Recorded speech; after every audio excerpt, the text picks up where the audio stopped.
Hello, everyone. Welcome to another episode of What's Your Tune? My tune for today is a very special song that I like called Te Amo, and it's by Marcus Witt, and it's actually one of the first songs that I sing as a special. It's a very simple song, and if you have a good, strong set of lungs, it's a perfect song for you because you have to hold out the notes. So look into it if you like. If you think you're gonna like it, it's an awesome song. Te amo. It's an older song by Marcus Witt.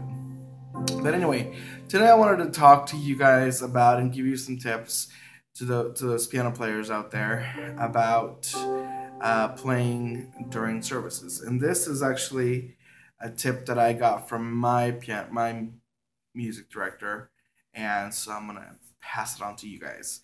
And it's basically, when you play in service, when you're playing during the worship service, you're playing a song, right?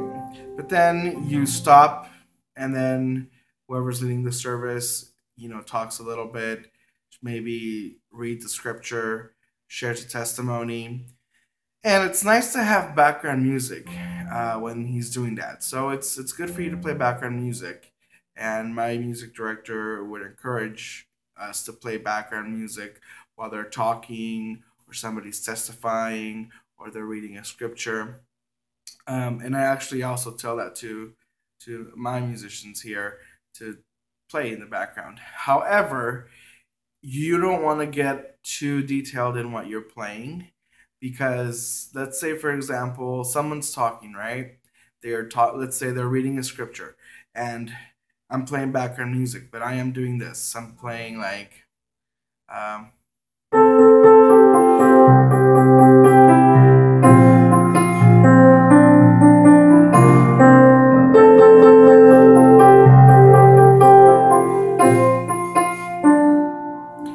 the problem with that is, it's background music because you can play it softly too.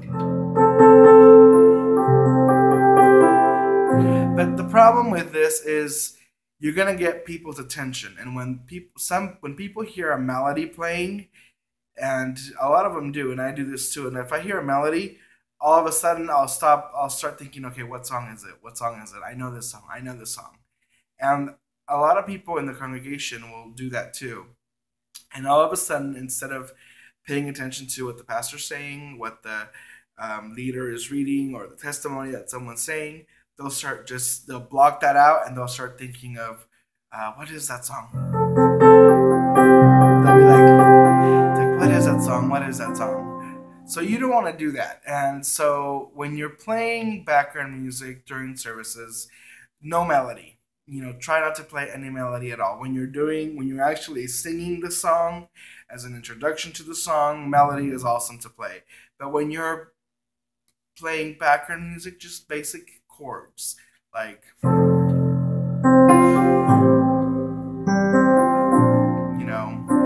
you can play the song in your head, the same chords of that song, but no melody. You know.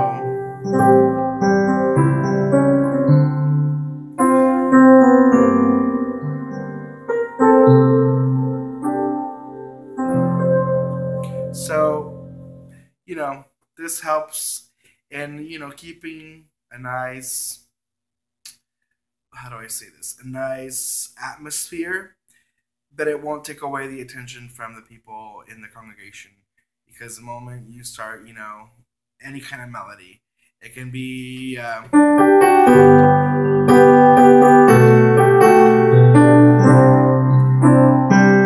of a sudden people are going to stop listening to what the preacher's saying, or what the pastor or leader is saying, and they're going to be like, oh, I know that song. No hay amor que se pueda comparar. And they'll start singing it in their head even. So that's just a little tip that my music and choir director shared with me, because when I first started to play the piano, I would love to play melody, and it's awesome. It's awesome when you're playing a song and you're like, oh my god, there's the melody right there. But when you're playing background music, don't play melody, because it's beautiful and it makes it sound nice, but it takes away the attention of people. And I'm not saying that everybody's gonna all of a sudden, cut out what's happening, and everybody's gonna start listening to you. No, there's some people that, regardless of what you play, they're listening to what they're saying on the pulpit, and they won't. Doesn't matter what you play. But there are those that will, especially the singers and those that know songs and melodies, catch them. So anyway, that's just a simple tip that I wanted to share with you today.